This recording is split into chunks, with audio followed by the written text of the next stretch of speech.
When the human being relates himself to the Creator, he becomes the most pathetic of creatures. He becomes the most helpless of creatures, the most incapacitated. We can't survive for a few minutes without air.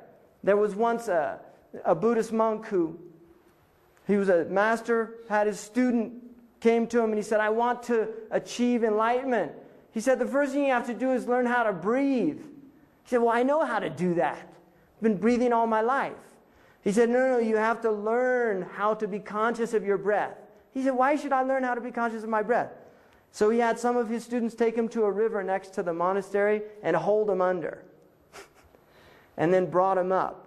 And he said, now do you know why? In other words, we forget how quickly we can lose our breath, how quickly we can become helpless, because we feel this sense of independence.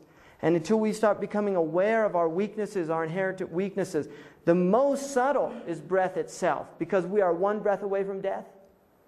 Literally one breath away from death. So the fitra nature is that a child is in submission to God. As the nafs begins to develop, the first nafs that shows up, and nafs here is a very important word in the Islamic tradition. And I'll just go through a little bit in the semantic field of nafs. The root word is again nafasa. You have it in Hebrew also, nefesh. Nefesh is breath or spirit. And also, interestingly enough, psyche in Greek, same meaning, spirit, nefesh, to breathe. It's related to breath, right? Nefes has at its base root, it has two meanings. Nefisa and nefusa. All you do is change a voweling. One of them means to be precious. And the other means to be niggardly. So right there, in the Arabic language, there is a concept embedded in the idea of self. That we have two aspects to our nature. One is the bestial, and the other is the angelic. One is the selfless, and the other is the niggardly. One is the one that wants to give, and the other is the one that wants to hold on. And this is the human dichotomy. At the next level, if you go to the next root, which is nefasa, where you put a shedda over it, so it would look like this. Same root though. Nefasa means to help somebody, to relieve them of their constriction. In other words, to give them breath. To help them. To expand somebody who's constricted.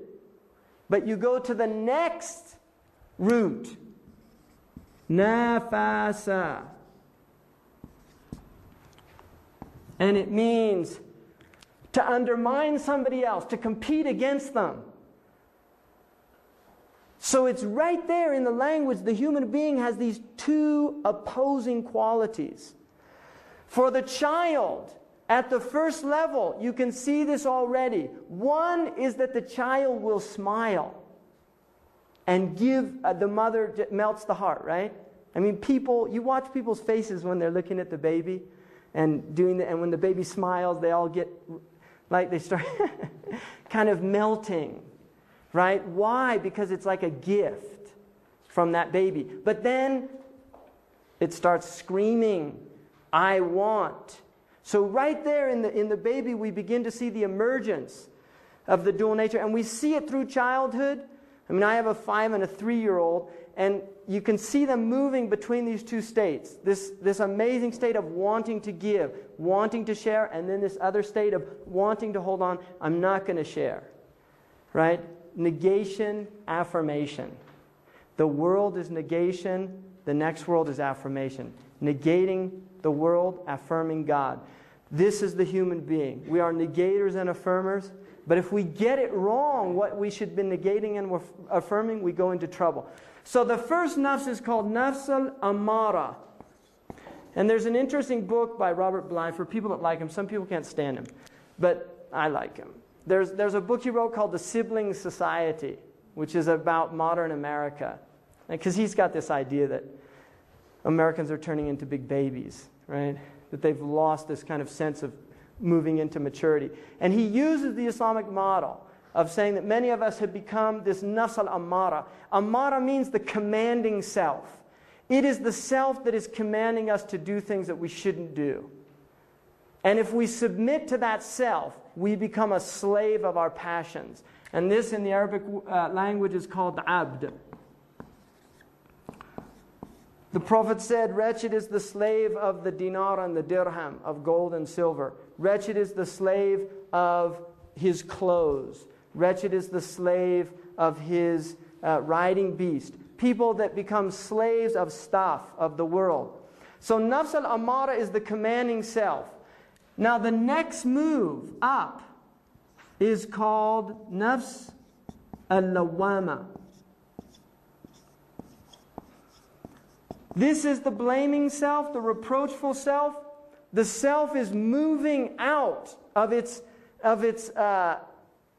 abject nature. And it's beginning to recognize a type of moral imperative.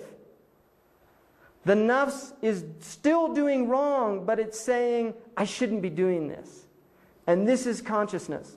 This is moving out of a completely bestial state and into a state now where there is a tension between the bestial and the angelic nature of the human being. And this is best related to the idea of Adam alayhi salam being created from earth and water. Water is a purifying element by its nature. Water in many traditions is related to consciousness. If you go into the Chinese tradition, water is related to consciousness. The element of water itself. Earth is density. Now, water allows light through. Light can penetrate water, but light does not penetrate earth. So the human being is mixed with these two admixtures of earth and water. That we have one aspect of ourselves does not want to let the light through and another does. And this is where you go into the nafs al-lawwama.